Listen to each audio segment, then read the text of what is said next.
Sir, ito hong presyuhan ngayon nga, farm gate price ng raw sugar. Kahapon naka-interview namin yung isang farmer dyan sa Negros, si Jo Marie Navan. Ang sabi niya, ang bili nga sa kanila ng trader 2,078 pesos lamang per sack. At sabi niya, ang layo nito nung huli pong trading na kanila pong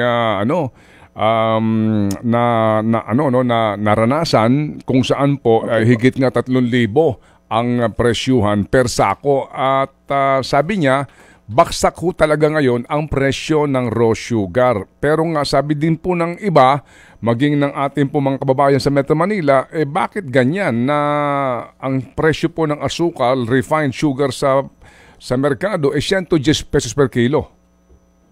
Yes po. Sir Ted, slight correction lang po. Yung last week's bidding po natin, nasa 2,500 something po. 2,500 something hanggang 2,600. So that's only about 50 pesos hanggang 53, 54 pesos po per kilo ng raw sugar sa farm gate. Tapos yung sa monitoring po natin sa SRA, yung raw sugar sa Manila nasa 70 to 95 po.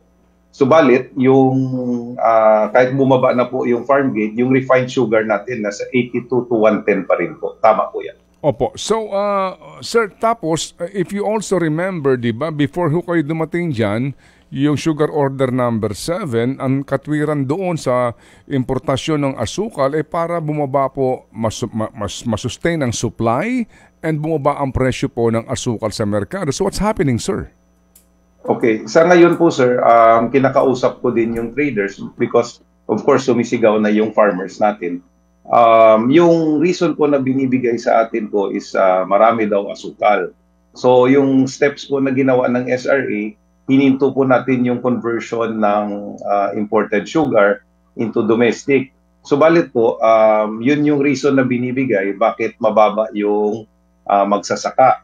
But then sa retail po, di naman po bumababa. So meron pong discrepancy po from farm gate to retail po.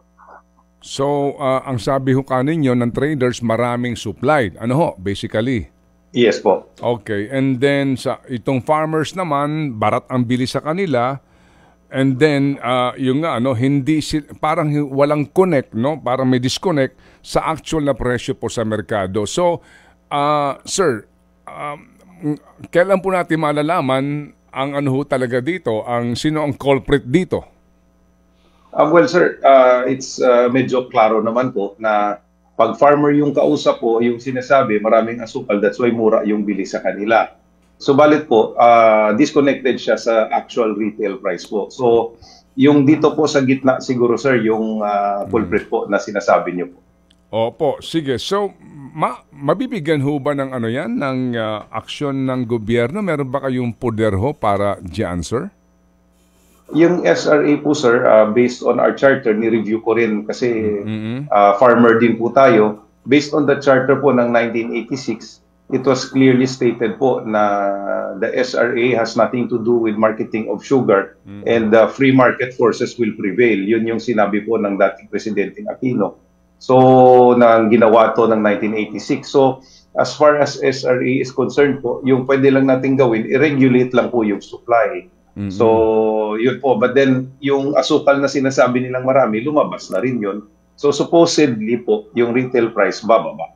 Opo. So, kung wala kayong control nga dito, wala hong government agency dito na pwedeng manghimasok na para maramdaman naman ng consumers ang abundance of supply of sugar. Siguro, sir, sa pag-intindi ko po, siguro nasa DTI, I think, or DA po. DA or DTI yung pwedeng mag-impose ng SRP. Subalit, yun yung sinasabi ng kahit ng mga farmers natin, suggested lang naman po yan. Pag hindi sinunod, anong gagawin natin? Yun yung problema po, sir. Do you see any dito solution na pwedeng gawin ng gobyerno by way of executive order or any statute that is needed, Administrator? Hindi ako aware, sir, no? But I will, of course, sa ngayon po, we are constantly talking po to the various agencies.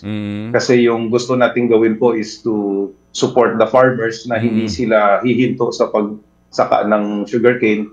Kasi kailangan din po natin yung national supply po. Kasi pag wala na, there's a global shortage pa po upcoming, mamumroblema talaga tayo po, sir. Oh, sige po. So, sir, meantime, hindi ho ba nung before kayo dumating dyan, di ho ba ang pinakamalaking issue nun ay ang taas ng presyo ng asukal, di ba? Opo.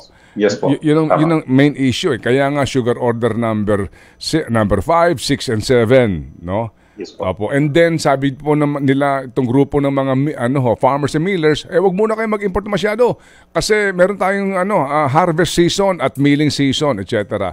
So, and basically yung bababa ang presyo. So sa ngayon, sir, nung dumating kayo na ang problema po ay taas presyo, ito pa rin ang problema ngayon and we don't see any solution coming. That's to be more pragmatic about it.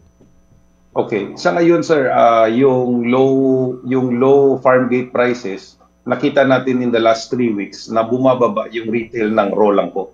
Kung sa refined, marami tayong refined. Sa alam ko po yung wholesale price ng refined sa Manila, mababa. Yun din po yung reason niya binibigay sa mga farmers natin na since mababa yung refined price sa Manila, mababa din yung farm gate price. So from the wholesaler na po, sir, to the retailer, andun yung problema natin. We tried to solve it by increasing supply. Kaso po, siguro nag-i-enjoy naman nila yung profits, hindi nila binaba. Well, okay. Sige po. So, sir, when you talk about raw sugar, ito ho yung sugar brown. Brown po. Yes po, sir. Brown sugar. Okay. Na hanggang 95 din po ngayon ang presyo, no? Maximum. Yes po. Okay. Opo. Sige po. Salamat po na marami sa inyo pong paliwanag, Mr. Ascona.